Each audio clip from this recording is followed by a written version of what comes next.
All right. Well, I will begin, as always, by thanking Marcus Smith and the team at Thinking Aloud for allowing us to interview another distinguished guest to BYU. Our guest today is Anne Rigney, who holds the chair of comparative literature at the University of Utrecht in Holland. Since 2005, she's also been a Royal Fellow at the Royal Dutch Academy of Sciences.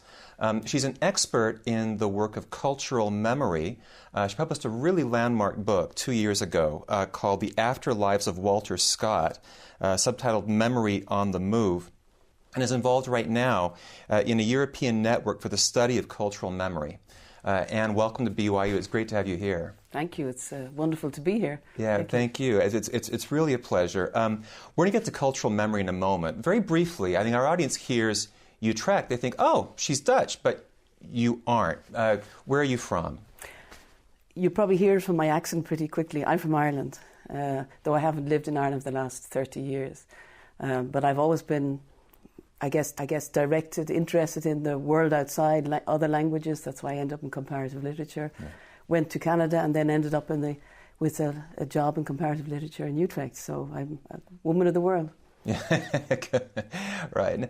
Now, I've heard your work in many parts of the world now, actually. Yeah. I've heard you lecture in many parts of the world, Scotland in the U.S., in many states in the U.S., actually. Now, you are a specialist in the field of cultural memory. For those unfamiliar with what cultural memory is, can you explain briefly what that field is, what it means? Well, I guess everybody knows what memory is because everybody has a personal memory which works well or not, depending on your age.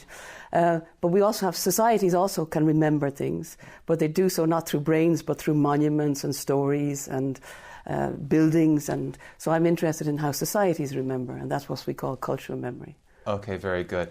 Is this a long-standing interest of yours, or is it fairly recent? How far back does your work in cultural memory go?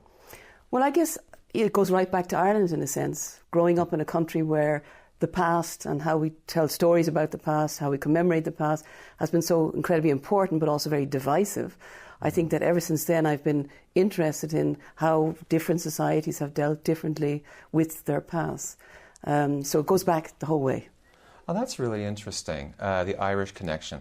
The book you wrote, we're going to get to the book you wrote in a minute on Walter Scott, which is he's not known as a great Irish author, a Scottish author, although a very international author.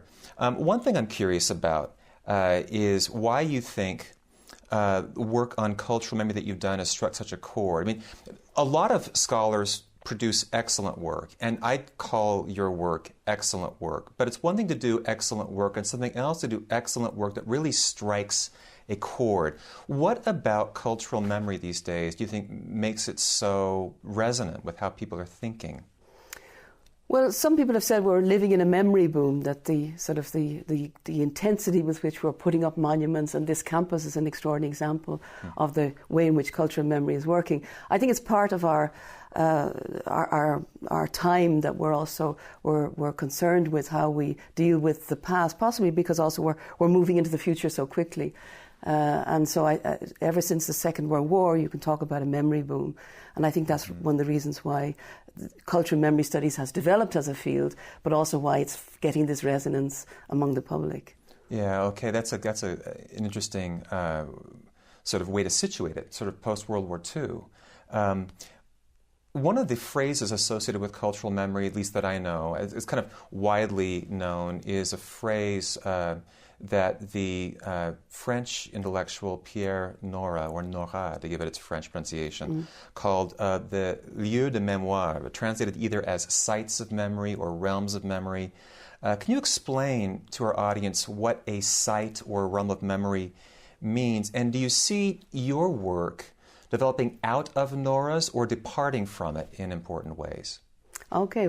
Well, the sites of memory, as he's presenting it, is linked to this idea of modernization, that people were no longer living in the places where they were born, in contrast to more traditional societies where there was a continuity between past and present. I'm simplifying greatly, but that's the basic idea.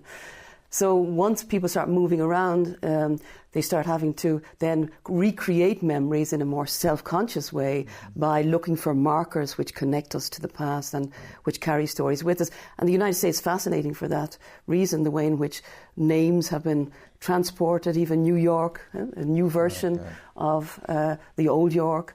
And you see this sort of process going on the whole time, and certainly in the modern period, of recreating and self-consciously establishing a continuity.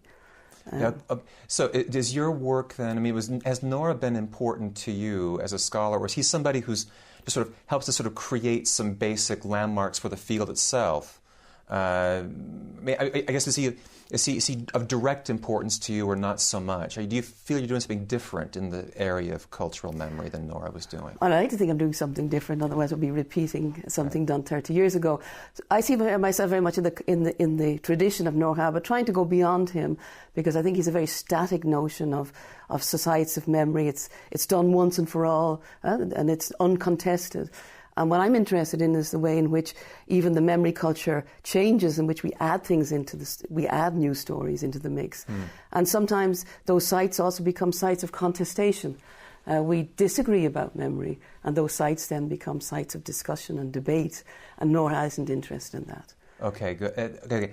That's a good segue from me into your book on Walter Scott, because it takes up a specific case with a very wide reach or really set of instances of commemoration. And one of my questions for you is, what came first, your interest in Walter Scott, which then fueled an interest in cultural memory, or the interest in cultural memory which found a locus in Walter Scott? It's chicken and egg, I guess. Yeah, but I think it's the second one. I was interested in cultural memory, as I said, the whole way back. I'd written on the French Revolution. But Walter Scott kept on turning up as the inventor of the historical novel. And in a sense, the popularity of this memory culture I saw as emanating from his work in storytelling through the historical novel. So I felt I couldn't ignore him. He was the elephant in every room I went into. Yeah. So I decided to try and grasp his trunk or his tail, whatever, and study him in more depth. Yeah. Okay. The elephant in every room, that's an interesting way to put it. Because Scott, was known to his readers for a long time as the great unknown, because he wouldn't put his name on these famous historical novels until later in his career. But you say that the great unknown became the great forgotten.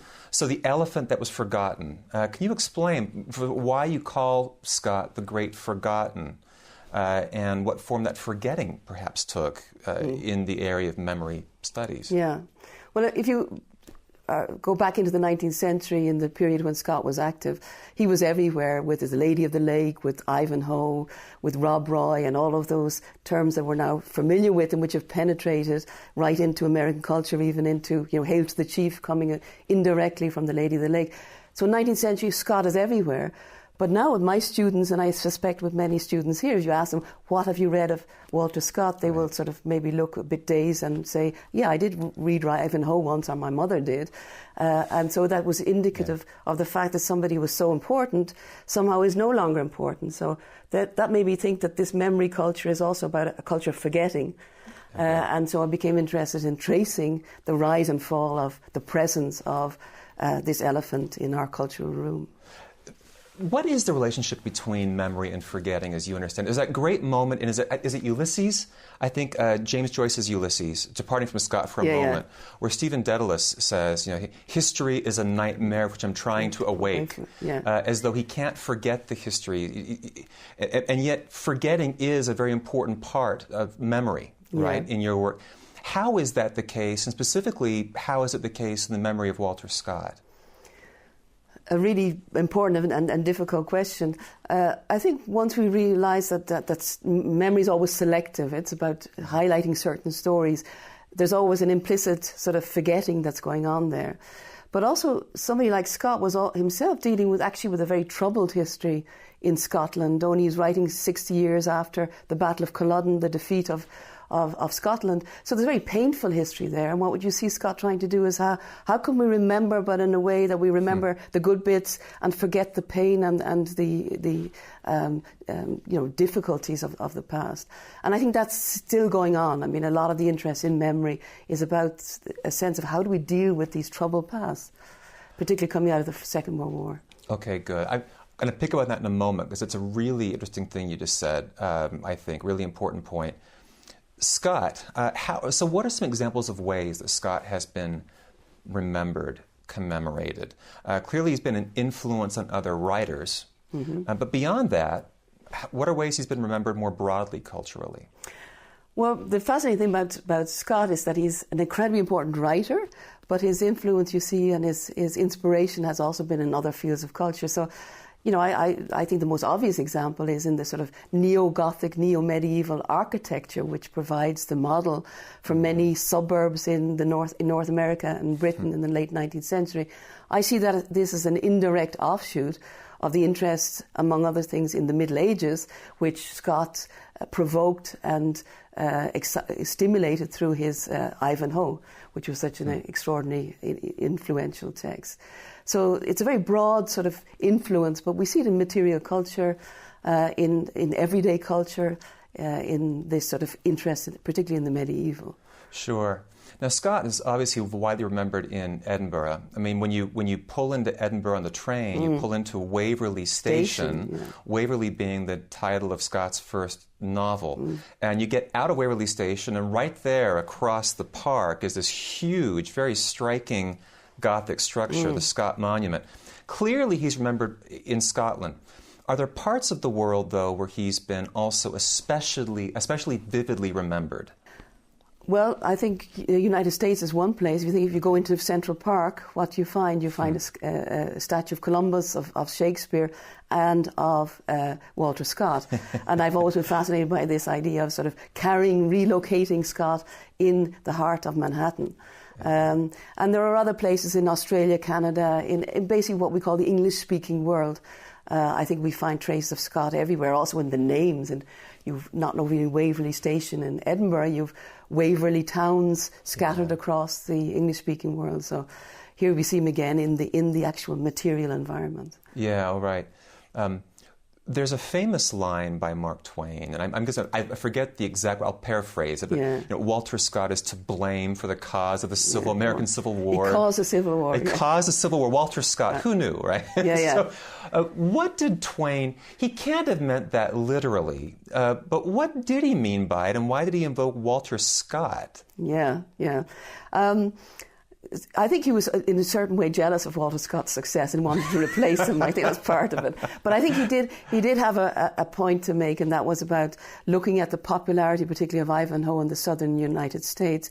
Scott was read everywhere throughout the United States, but Ivanhoe was particularly important in the southern states and became a sort of an identity marker also through the tournaments, the medieval tournaments, which were reenactments of Ivanhoe. I talk about this a lot in my book. And because of this sort of notion of the chivalric knight and the notion of a certain conservatism crept into the self-identity of the southern states, that Scott linked this to, say that Scott caused the Civil War. Clearly he didn't cause the war, but I think he became a way in which a symbol of southern culture, which was embraced also by people in the South after the war, when we see continuing cult of Scott. Okay, sure. Wasn't it one of your lectures? I want to say it was a lecture of yours I heard at the Walter Scott Conference in Wyoming 3 years ago, where you talked about the name of a steamboat in the set, wasn't it? The Sir Walter Scott was the name of the steamboat. So, which is an example of what you're talking about, right, with the ways that Scott was commemorated. And there are lots of these ways. You mentioned these medieval reenactments of Idaho. You have novelistic memories of Scott, but there are also festivals, theatrical productions, place names. Are there a couple of these instances of commemoration that you find yourself most interesting or bizarre? Do you have a couple that are your favorites? I'm not sure it's necessarily my favorite, but I'm very struck by, indeed, in this performance of different versions of Scott, that to look at a poem like The Lady of the Lake, which on the one hand can turn into sort of Hail to the Chief in an 1812, derived from an 1812 adaptation of Scott's poem. Yeah, and what's that connection? Explain for our audience, Lady of the Lake and Hail to the Chief? Well, it's one of the songs which is in the poem, the Lady of the Lake, and it was, like many of Scott's works, put on the stage. We had an 1812 version in, I think, Washington or New York, which was then appealed to the US presidents and has since then become one of the markers of the US presidency. I think most people will not know the connection with Walter Scott. Right. On the other hand, something like the Fiery Cross in the Ku Klux Klan, which I think is one of the less one of the darker sides of the reception of Walter Scott, but I think there is a clear paper trail back from the use of that symbol of the Fiery Cross again to the Lady of the Lake. So one of the interesting things about this sort of study is that you can't predict in advance where a work will end up. And tracing Scott, you find him used as a sort of liberationist figure in Europe, and at the same time used as a symbol of a sort of a devotion to a certain tradition. Okay. Which is not emancipatory, but very conservative. Right, that's a very striking juxtaposition. Hail to the Chief on the one end and the Fiery Cross on the other end. That's really, it captures quite a gamut, doesn't it, of ways of commemorating Scott. You mentioned a couple times in our discussion Ivanhoe, perhaps Scott's best-known novel, and you've mentioned also Lady of the Lake. Were these perhaps the two works most often remembered about Scott, or is there a third or a fourth in there that seems to have been left a special mark on history? I think that's a fascinating question to see which ones are remembered and which ones are forgotten, because of all the huge 26 novels corpus that Scott produced, basically, nowadays Ivanhoe is the one which has survived. But there are other ones like Rob Roy, which I think has been revived in many ways through recent, films of movies of Rob Roy, which has given it a new lease of life.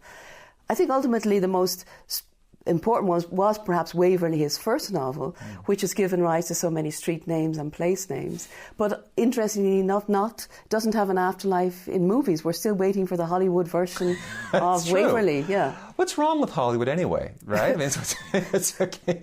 Well, Scott was a Hollywood of 19th century. This is true, actually. Absolutely. I mean, blockbuster novels, right? I mean, written at a huge scale in terms of audience reception, and very international.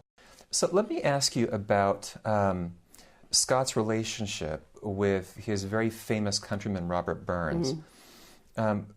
Scholars have pointed out, you can find this in Burns's letters, that Burns very self-consciously fashioned himself as the Scotch bard. He wanted to be remembered as the great poet of Scotland. It wasn't just that he spoke these organic verses, right, that were naturally expressive of the country. He really wanted to make himself somebody who would be remembered as the poet of the people. Did Scott also fashion himself self-consciously to be remembered the way that he was, to be the great novelist of memory, or was that an accident of history? Yeah, it's interesting to see the comparison between Scott and Burns, a bit like the Laurel and Hardy of literary history. And some people say you either choose one or the other, right? Scott is in some ways very different from Burns. He's often seen as the gentleman rather than the popular poet. He's not about singing and drinking like the Burns commemoration is. So I think he didn't have that same sort of notion that he wanted his work to be continued. But because he wanted to write something which entertained people. And in that sense, you could see him as the first popular novelist. And because of his great popularity, you could say that's been one of the reasons why he's been succeeded by other writers. Like, there's a turnover in popular culture. So I think he would have been surprised at this incredible monument that was put up to him. That's one of the paradoxes of popularity, right? If you are well known, you are destined to be forgotten, which is a really curious circumstance of history. One of the things that literature professors appreciate about your work, speaking of being known and forgotten, is that you point out that literature played an especially important role in transmitting memory. All through the 19th into the early decades of the 20th century, Would you say that literature still plays that role in culture, or has it been supplanted by other media, by film or by music or what have you?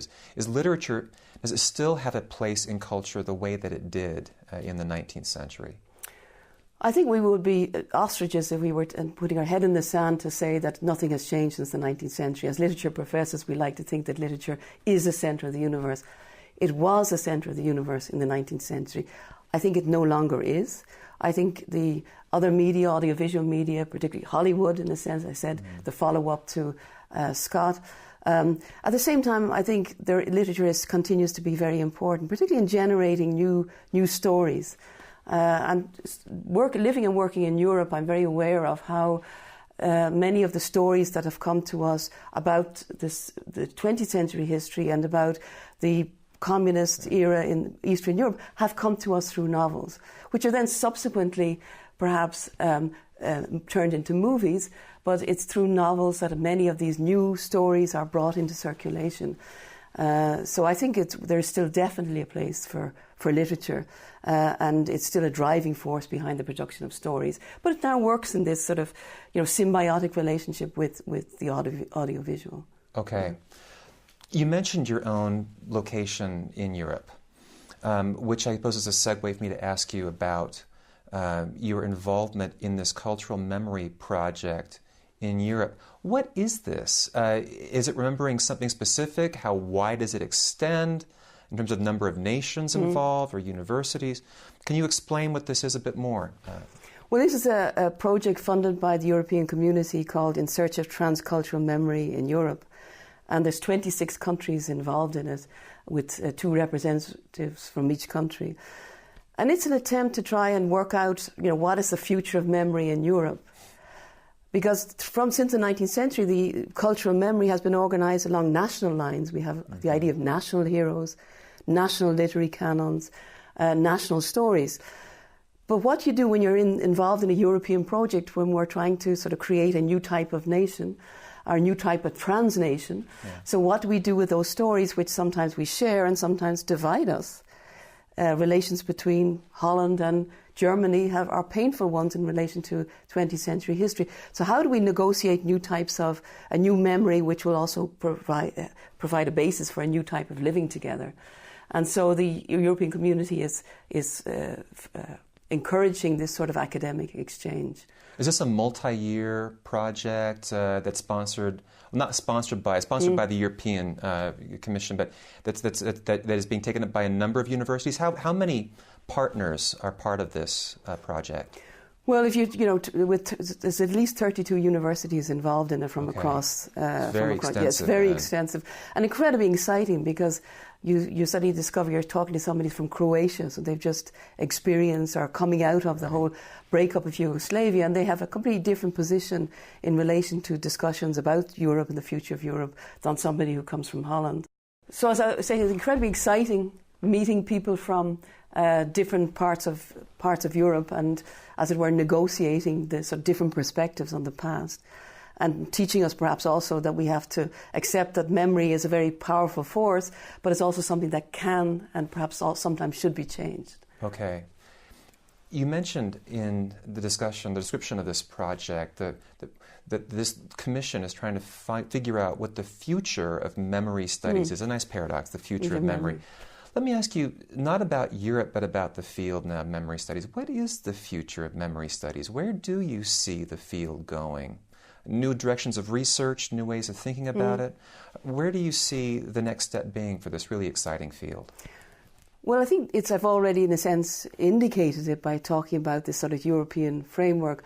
For me, the new future is in the notion of the transnational, and how within a world where we're living in different sort of configurations, where we talk to each other at longer distances and share different sorts of frames of reference, how do we think about memory in a non-national framework?